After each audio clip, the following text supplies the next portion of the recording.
The first time we saw her was in a photo, and that's what still keeps me awake at night. It was one of those typical school mornings at St. Bartholomew Secondary School, where everything smelled faintly of chalk and palm oil from the food vendors outside. The walls were yellowed by age, the fans squeaked like tired birds, and everyone was still half asleep after assembly. Mr. Akenna, our photography teacher, had just pinned the Cultural Day class photo to the notice board. Students crowded around, laughing and teasing each other. Then Mary screamed, "Who's that girl?" Everyone turned toward the photo. At the far left, standing slightly apart from the rest of us, was a girl no one recognized. She wore the same uniform, only somehow cleaner, brighter. Her hair was neatly braided, her posture to perfect, her hands clasped behind her back. And her eyes, they weren't focused on the camera. They were looking directly at me. Her name tag read, Amanda Johnson, but there was no Amanda Johnson in our class. At first, everyone thought it was a prank. Maybe one of the juniors sneaked in, someone said, or a ghost filter, another joked, but the more we looked, the more it didn't make sense. She wasn't blurred, nor faded. The sunlight fell perfectly across her shoulders. Her shadow touched the ground like everyone else's. It was as if she had truly been there. Mr. Akenna frowned, scratching his head. Strange. I don't remember seeing her. He checked the raw digital copy on his camera. She was there too, no editing, no glitch. That evening, the picture went viral across our school WhatsApp groups. Memes, jokes, theories. Some said she was from another school. Others claimed she was a spirit student from the 2002 fire. I didn't think much of it until that night. Because when I looked at the photo again, zoomed in close, her smile had changed. It was wider, and she was still looking at me. The next morning, during roll call, our teacher said, "Class, we have a new student joining us today." The door creaked open.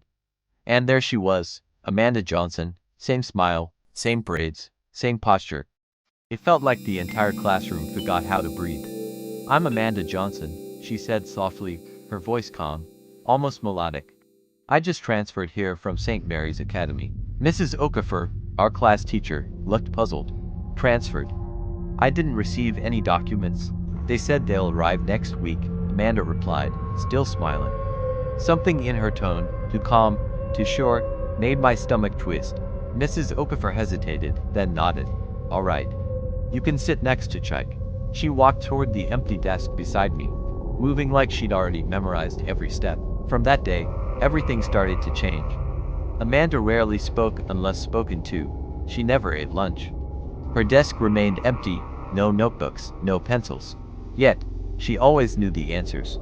When the teachers asked a question, she would raise her hand and answer perfectly, quoting exact textbook pages, sometimes even lessons that hadn't been taught yet.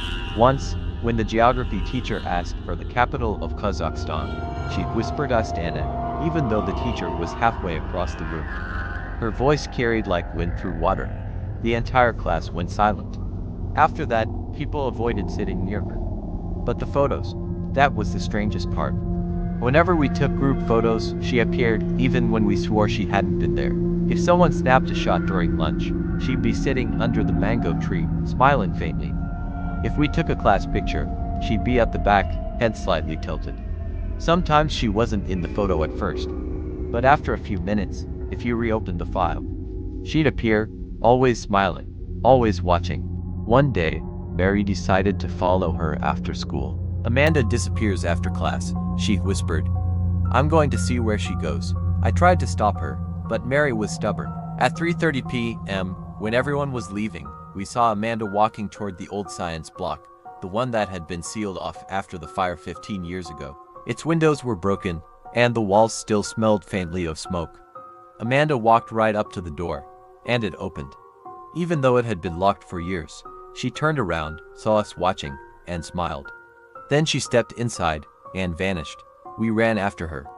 Inside the building was nothing but dust and silence. Cobwebs, burned walls. No footprints. Only an old, scorched photograph lying on the ground. It was a class photo, dated 2002, and there she was. Amanda Johnson, smiling softly, her hands clasped behind her back. That night, Mary sent me a voice note. Her voice was shaking. She was at my window. "Samuel, I saw her." She was smiling. Before I could reply, the voice note cut off with a static screech. The next morning, Mary wasn't at school. When I asked Mrs. Okafor, she blinked in confusion. "Who's Mary?" I laughed nervously. "Mary Matthew, she sits in the front row." "There's no Mary in this class," she said flatly. I looked around. Mary's desk was gone. Her books, her bag, her name tag on the attendance board, all missing. But in the framed class photo on the wall, Mary was still there, smiling, and behind her stood Amanda, resting one pale hand on her shoulder. That was when I decided to visit the library. The librarian, old Mr. Miller, was dozing behind his counter, surrounded by dust and silence. "Sir," I said quietly, "do you have any old student records?"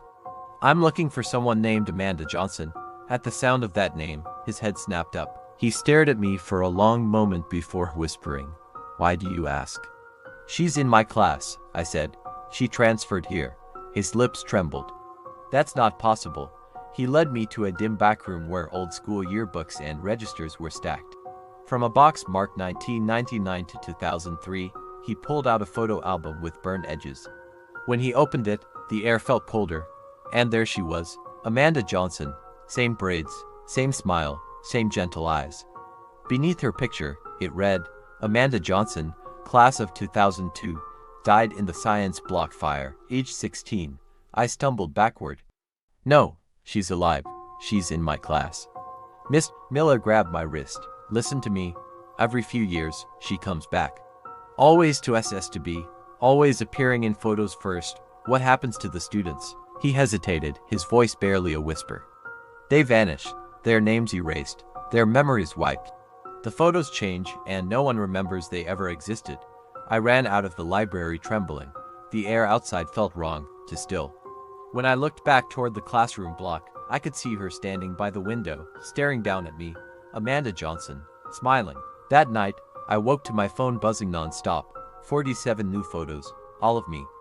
Some from school, some from home, some from angles that were impossible, like from behind me, or through my mirror. And in every single one of them, Amanda was there. Sometimes standing behind me, sometimes beside my bed, sometimes sitting on the roof, watching through the window. My hands were shaking so badly, I dropped my phone. It buzzed again. One last image, a photo of my classroom. Every seat was empty, except mine, and beside me, Amanda sat, smiling that faint, eternal smile. Beneath the photo, a caption appeared, and it read, "You are next." Thanks for watching. Don't forget to subscribe and ring the notification bell so you get notified once we post any story, and we'll see you in the next video.